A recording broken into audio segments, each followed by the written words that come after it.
যে সেই সময় আমাদের সংগঠন মন্ত্রী ছিলেন সুব্রত চ্যাটার্জি, সেই সময় রাজ্য সভাপতি ছিলেন দিলীপ ঘোষ। তিনি অসংখ্যবার আমাকে বলেছেন তাদের সাথে দেখা করিয়ে দেওয়ার জন্য। তিনি বিজেপিতে যোগ দিতে চান, তিনি মুখপাত্র হতে চান, তো তৃণমূলের অনেক ভিতরের কথা তিনি ফাঁস করতে পারবেন।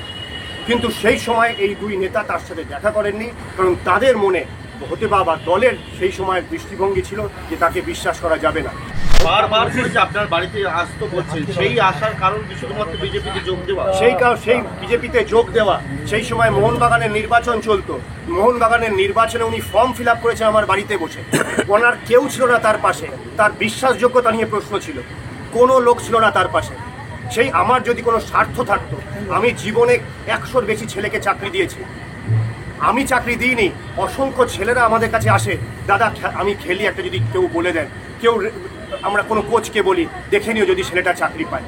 কোনো সরকারি বেসরকারি আধা সরকারি জায়গায় কেউ স্টাইপেন্ডে কাজ করেছে। খেলার জগতের মানুষ সবসময় অন্যকে সাহায্য করে, সম্প্রীতি শেখায়। যেরকম ব্যবহার উনি করেছেন, অত্যন্ত নিন্দনীয় একটা ব্যবহার করেছেন উনি। কিন্তু দাদা যে কি বলতো আপনার বাড়িতে, কি বলতো? আমি তো বললাম, উনি এসেছিলেন যে সেই সময় আমাদের সংগঠন মন্ত্রী ছিলেন সুব্রত চ্যাটার্জি, সেই সময় রাজ্য সভাপতি ছিলেন দিলীপ ঘোষ। তিনি অসংখ্যবার আমাকে বলেছেন তাদের সাথে দেখা করিয়ে দেওয়ার জন্য। তিনি বিজেপিতে যোগ দিতে চান, তিনি মুখপাত্র হতে চান, তো তৃণমূলের অনেক ভিতরের কথা তিনি ফাঁস করতে পারবেন। কিন্তু সেই সময় এই দুই নেতা তার সাথে দেখা করেননি, কারণ তাদের মনে হতে বা দলের সেই সময়ের দৃষ্টিভঙ্গি ছিল যে তাকে বিশ্বাস করা যাবে না। আমি কেবলমাত্র ব্যক্তি হিসেবে, মানুষ হিসাবে একটা মানুষের পাশে দাঁড়িয়েছিলাম, যে একটা অসহায় মানুষ একটা এই বিপদের মধ্যে রয়েছে, মানুষ হিসেবে পাশে দাঁড়িয়েছিলাম। আমি কোনো রাজনৈতিক আমার ছিল না, মহত্ত্বাকাঙ্ক্ষা ছিল না, তার কাছ থেকে আমার কিছু পাওয়ার ছিল না, কারণ সেদিন তিনি কিছু দেওয়ার জায়গায় ছিলেন।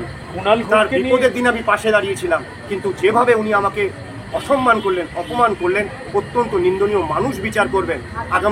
আগামীতে যদি কখনো কেউ তার সাথে কথা বলতে যায়, 10 বার ভাববে যে এই লোকটার সাথে কথা বলা যায় কিনা।